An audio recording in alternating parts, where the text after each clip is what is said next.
Good afternoon, ladies and gentlemen. Welcome back to another episode here on African Confessions. The following story that you're going to be listening to, it comes from a translation of a message that I received.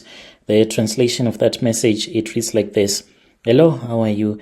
I want to confess that I am a woman who depends on rituals so that at least I cannot continue seeing the spirit of my own stepson. I was once haunted, and I am haunted by my stepson's ghost. This has been going on unless if I perform rituals, then the spirit of my stepson, whom I killed by a mistake when I was fighting with him because of his naughtiness. He was still very young at that time. When it happened, this was after his dad had divorced the mother, and then I became the second wife. It was in 2001. I was working as a secretary for his dad, and later on divorced the wife, and I became a stay-at-home mom, taking care of his kids that he had with the previous wife, and by mistake I killed him. Honestly, it was by mistake. I then started to see the ghost of the boy when I was locked up at Chikurubi because I was sentenced after he was dead. And then my parents, they went to Mozambique to perform some rituals so that I can be pardoned by the court. And thanks God, the judge pardoned me, saying that it was a mistake. I did not have any intentions to hurt the boy, but the ghost later on forced me to become a ritualist when it kept on attacking me time and again. And now I am 53. I have to sleep with younger men to keep this dead boy away from me. But these young men that I am sleeping with, they get cursed for life after they would have slept with me. You can call me Patricia. I am a 53-year-old woman.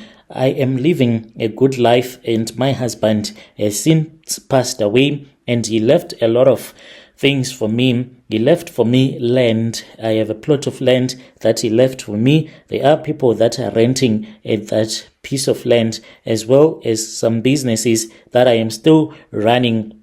But the problem is that I have a ghost that is constantly abusing and following me. In 2001, whilst I was working for my future husband, he was already a wealthy businessman here in Harare. And when we started dating, I did not want to date or to sleep with a married man, but he kept on forcing me each and every time, telling me that I was the most beautiful woman that had ever worked for him. And since I was not yet married, he said it would hurt him a lot if he would find out that one day I will get married to someone else. So the wife found out about this relationship, and then they had a divorce. After that divorce, she did not want to go with their son, the 10-year-old boy that I started taking care of. He would buy me expensive things, go with me to places. I moved into their lavish home in Borodale. I was living a life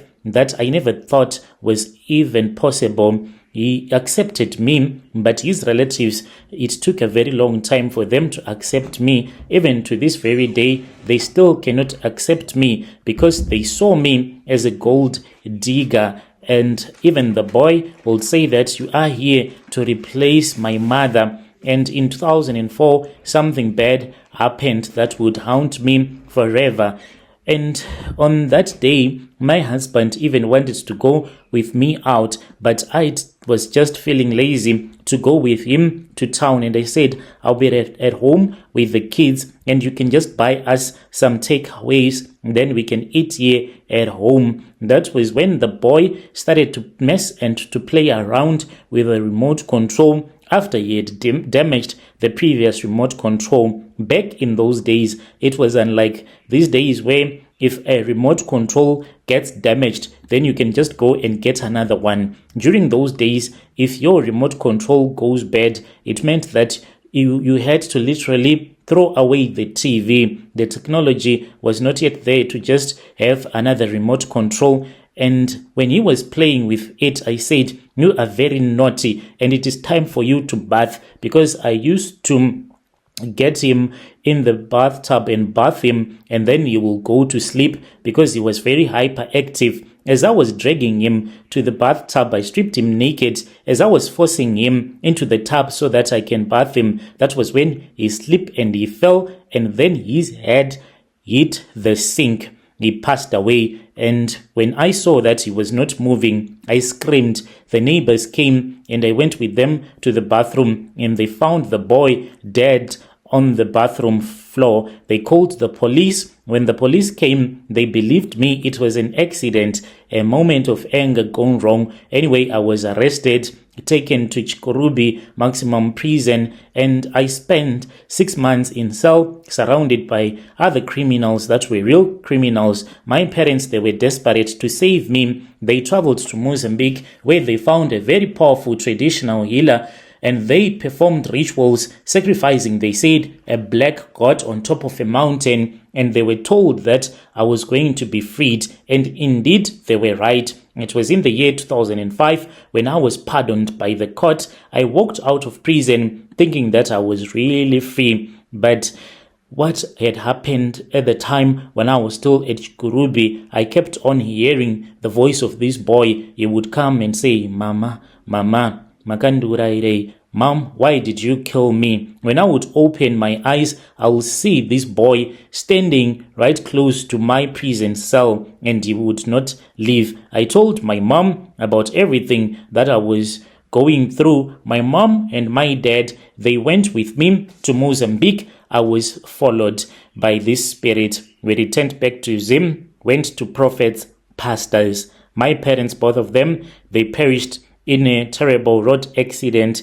and I kept on hearing the voice of this boy as he was whispering to me, and he will never leave me alone. I rushed back to Mozambique. That time I went all alone. I told myself that I had to do what I had to do to stop seeing this ghost. And that healer said that he was going to assist me the same way that he had saved me when I was still in prison. So I was given some charms, and unfortunately, Brother Nashi, I was told to sleep with a boy, a 10-year-old boy. Amongst my neighbors, there were plenty of kids that would come and play with my kids. One day, unfortunately, I ended up doing such a terrible act that makes me to feel so uncomfortable and to feel so bad. That boy, wherever he is living a cursed life because I removed that curse and it started to follow that boy. But this spirit of my stepson, it is always returning back to me until I was given some charms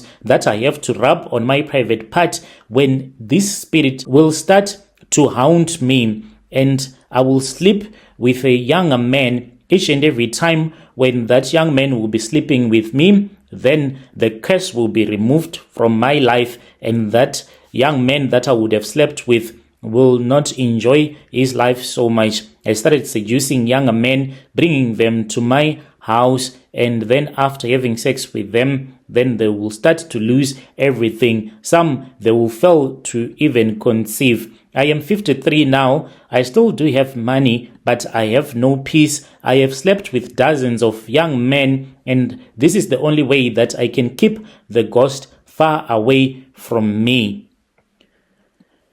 Dear listeners, right there was a message that was sent to me by one of our sister. Strange things indeed, they do happen in this world. She was like, sleep with me and end your curse.